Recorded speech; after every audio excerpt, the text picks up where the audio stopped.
Bienvenue dans la dernière partie de ce tutoriel, donc dans lequel nous allons maintenant nous occuper du rendu.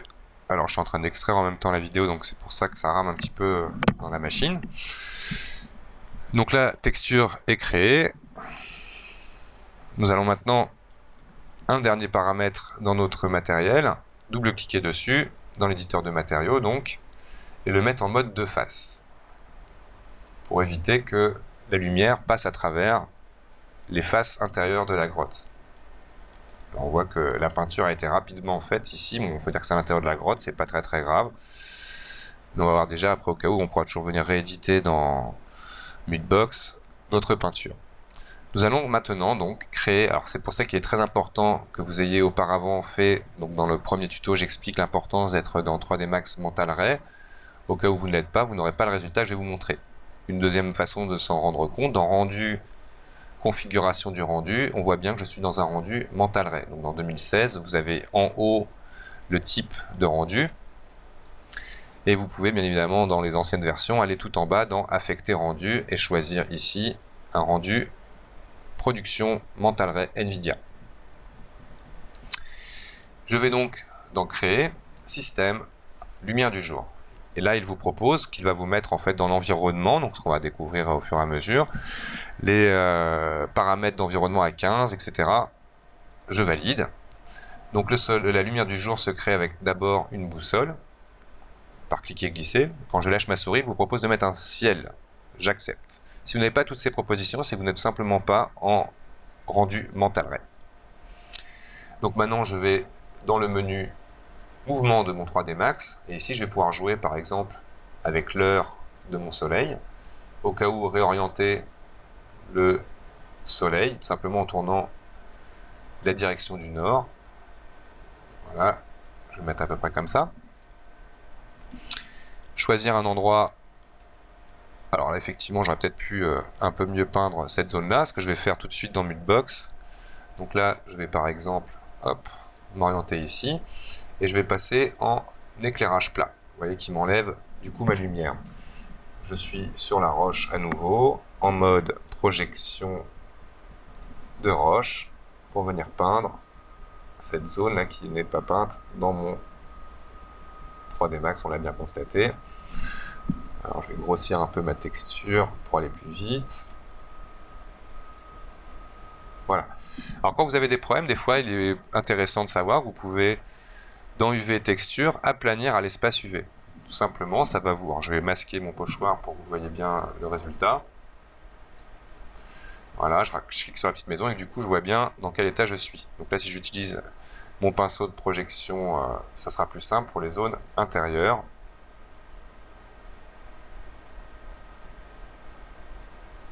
On voit que ce truc a une magnifique texture avec un logo. Donc là je vais tout simplement prendre mon autre roche.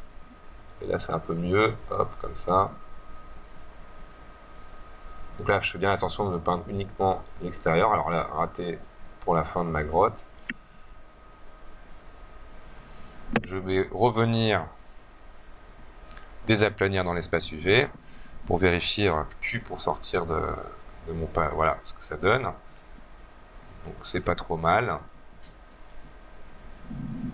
tout cas c'était mieux qu'avant. Je vais rajouter un petit peu de sol au fond de la grotte.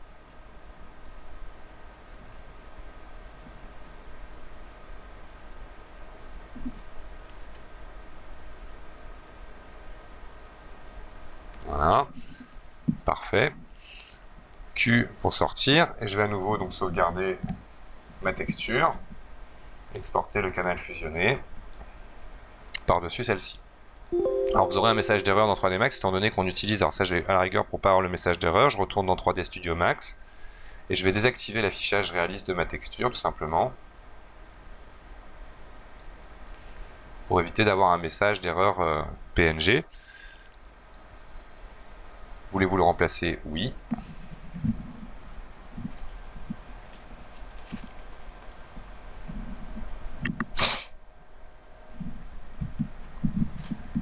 Voilà, c'est fait. Donc, je retourne dans 3D Studio Max. Ah, il m'a quand même mis l'erreur du message, mais vous faites OK, et puis il va tout simplement recharger l'image. Voilà, on voit que ça a été remis à jour.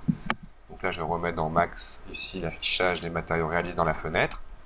Je vais venir dans le relief normal en double-cliquant dessus. Et par contre, mon relief supplémentaire, je vais le mettre à 0,5. Vous n'avez pas besoin de taper le 0. Mettez 0,5. Hop. Ce qui me donnera un aspect un peu moins violent et rugueux à l'ensemble de mon relief. Et à partir de là, donc, nous en étions donc, à notre soleil qui est créé. Je vais paramétrer un petit peu mon soleil. Alors déjà, on va regarder un premier rendu de loin, comme ça. Je lance un premier calcul.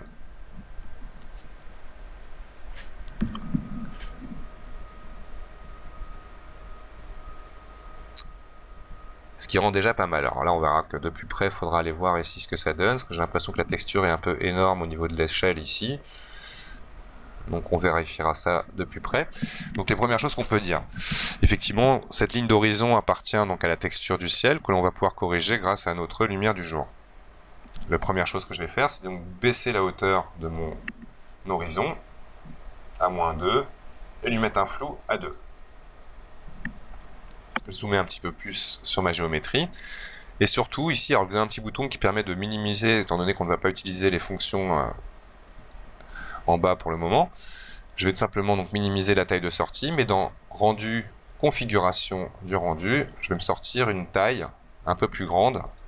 Donc dans les HDTV, je vais prendre par exemple un 1280 par 720. Et je relance un rendu. Voilà, comme ça je verrai un peu mieux mes détails. Bon, effectivement, là, la texture, je pourrais la travailler un petit peu mieux à cet endroit-là. Elle est de grosse taille. Donc ce que je vais faire, donc, pendant qu'il est en train de rendre, bon, pas la peine, annuler. Donc là je retourne donc dans Mutebox, donc je vois qu'à l'avant, alors je me rends pas trop compte, je vais descendre de niveau, voilà, pour constater effectivement, vous voyez, la texture est pas très belle à cet endroit-là. Donc là je vais reprendre cette roche là, grossir un peu cette taille au niveau de la texture, et dans mon calque de roche,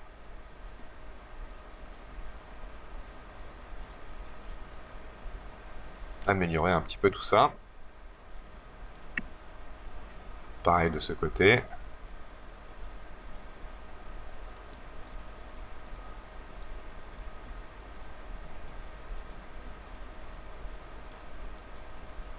Alors on voit que la texture que j'avais choisie est assez moche, la première.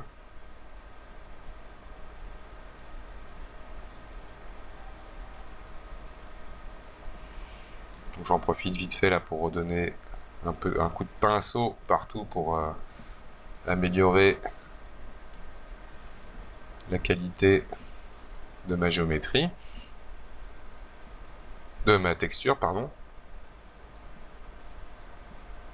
Ah, attention, là je fais une bêtise.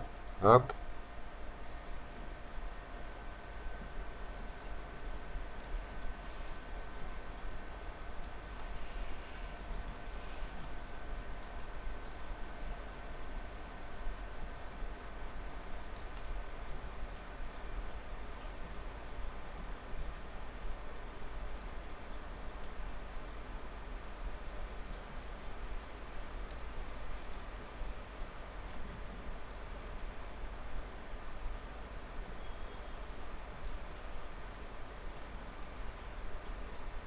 Et enlever maintenant l'affichage éclairage plat là qui me fausse un petit peu le résultat. Alors on voit que j'ai fait pas mal de bugouilles que je vais corriger.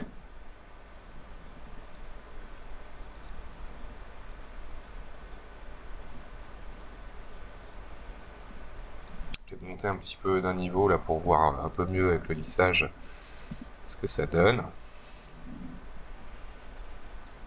Et voilà. Donc là à nouveau j'ai exporté le canal fusionné. Qui me donnera donc le message d'erreur dans 3D Studio Max, d'erreur de lecture de PNG. Et comme je vous l'ai dit, qui mettra de toute façon à jour. Et relancer ici un calcul. On voit que c'est quand même beaucoup mieux.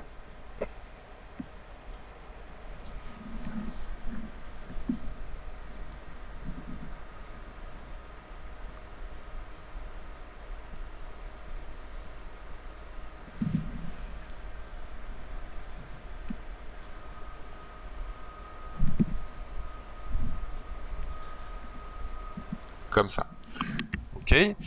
Donc à partir de là, nous allons maintenant nous cadrer un peu plus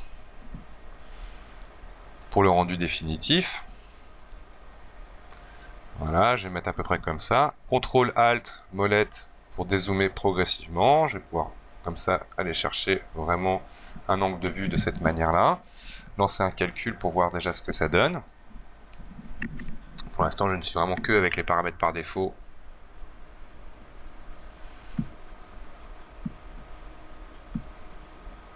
Et voir s'il n'y a pas d'hérésie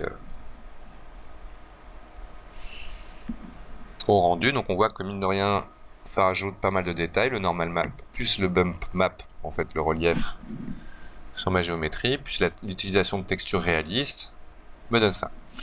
Alors là, j'annule mon rendu.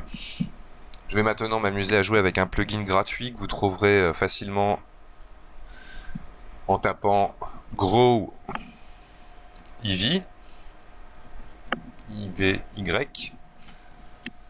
Premier lien que vous aurez, Growar Main Eevee. C'est un plugin qui vous permettra donc de générer de la vigne. Donc tout en bas, vous aurez le lien de téléchargement. Pour l'installer, il faudra... Donc tout est expliqué au début.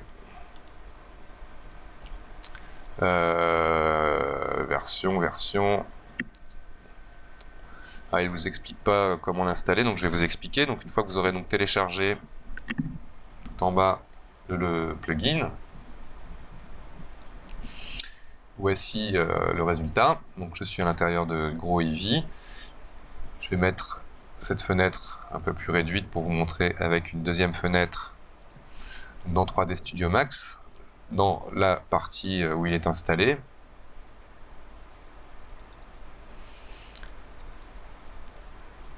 Dans le dossier plugin de 3D Max, on y mettra la version correspondante. Donc le moi il y est déjà normalement. Grow Eevee, elle n'y est pas, bah, je vais la mettre. Hop. Voilà. Et vous devrez mettre dans le dossier Maps de 3D Studio Max les deux textures qui sont ici.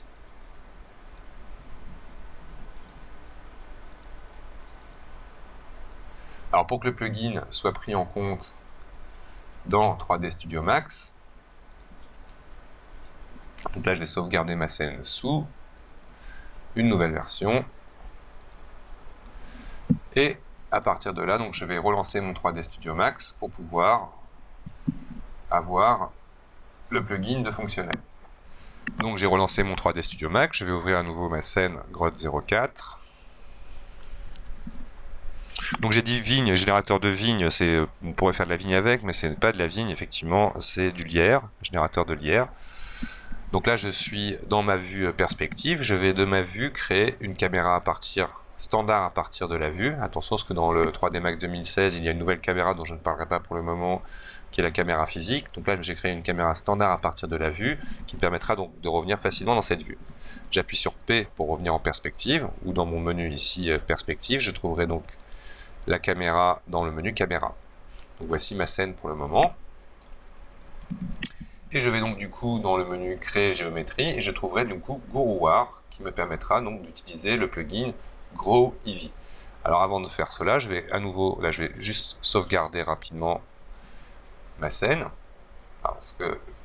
Et donc je sélectionne le Growar Grow Eevee et j'utilise la grille automatique pour venir chercher dans ma scène un endroit pour faire démarrer mon lierre. Donc je vais partir par exemple un coup ici et aller dans le menu modifier.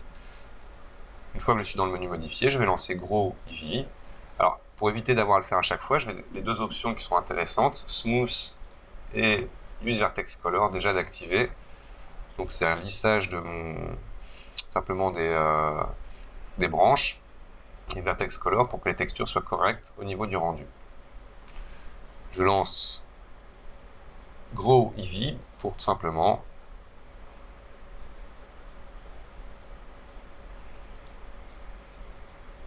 alors là, il ne me fait pas grand chose. Est-ce que c'est une question d'échelle? Je vais supprimer celui-là. Et je vais masquer, pour le moment mon matériel réaliste. Toc. Je reviens ici. Donc on voit bien qu'il a conservé donc les paramètres que je lui ai demandé. Hop. Et là je lance dans le menu modifié Grow Eevee. Et là ça fonctionne beaucoup mieux. Pause Grow pour me créer cette première partie de lierre. Je viens en créer un deuxième Grow Eevee de l'autre côté.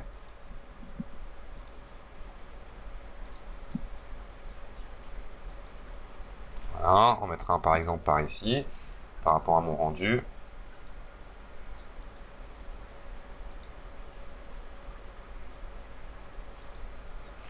Que voilà. Pourquoi pas en faire une ici tout en haut. Donc là pour l'instant je suis vraiment sur les paramètres par défaut, je rentre pas dans les détails, vous pouvez vous amuser donc en regardant sur son site. Le Hub Vector, on va le mettre à 0,02. Ok, Gravity, on va le mettre à 0,5 pour le laisser redescendre un peu. Et on va aller dans le menu modifier, voir ce que ça donne. Ce qui est parfait. Voilà. Pourquoi pas faire un morceau à l'intérieur par ici.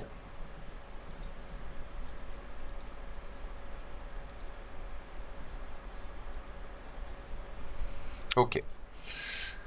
Je reviens dans ma caméra en appuyant sur C. Et à partir de là, je vais demander dans mon moniteur de matériaux, je vais prendre la pipette qui va me permettre d'aller chercher une vigne. Donc là, je vais ranger tout correctement. On voit que par défaut, vos branches seront de cette couleur-là. Donc je vais chercher donc, dans mon éditeur, dans 3D Studio Max, dans le dossier Maps, vous trouvez ici barks.dds que je vais apporter à mon éditeur de matériaux et connecter au canal diffus. Toc. Donc maintenant, du coup, ça donnera une texture à mes vignes. Alors, il faut que je resélectionne toutes les vignes. CTRL Q pour sélection cellulaire. S'il ne veut pas, il va falloir que je le fasse manuellement. Donc on va CTRL additionner toutes nos vignes. Éditeur de matériaux et affecter donc le matériel que j'avais récupéré avec la pipette à toute ma scène. Toc. Je vérifie. On est bien. Je reviens dans ma vue caméra, C, et je lance avant un rendu. D'ailleurs, je vais paramétrer mon environnement. Et dans mon environnement, je vais venir ici donner un peu plus de luminosité en me mettant à 14. Ajouter du vignettage à 3, qui va me donner un ombrage, une occlusion de l'appareil photo. Et mettre à 0,5 pour les ombres. Je lance le calcul de mon image. Donc, je enlève les détails.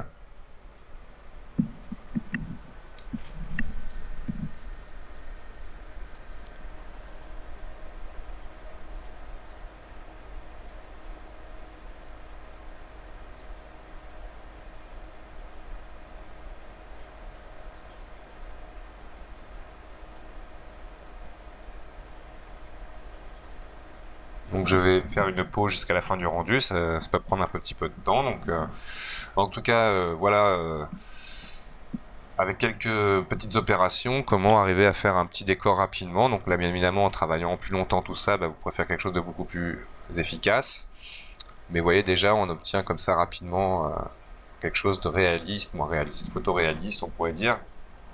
En passant plus de temps, ça serait bien évidemment beaucoup mieux. Donc je vais mettre en pause le temps de rendu. A tout de suite. Donc nous voilà à la fin du rendu. Donc on peut constater que le rendu aura quand même mis pas trop de temps, 3 minutes 10 pour un 1024-768. Donc on verra, peut-être cette année verrait en tuto parallèle à l'atelier, étant donné qu'on ne peut pas l'enseigner à l'atelier vu qu'on n'a pas les licences. Mais de voir qu'on pourrait aller beaucoup plus vite avec d'autres moteurs de rendu, aller beaucoup plus loin. Bien évidemment, la texture, en travaillant beaucoup mieux avec des textures de beaucoup plus haute résolution, on aurait un résultat beaucoup mieux. Mais voici déjà donc une première approche du mix entre Mudbox et 3D Studio Max donc pour cette saison 6. Et donc je vous remercie d'avoir regardé ce tuto et à bientôt pour la suite.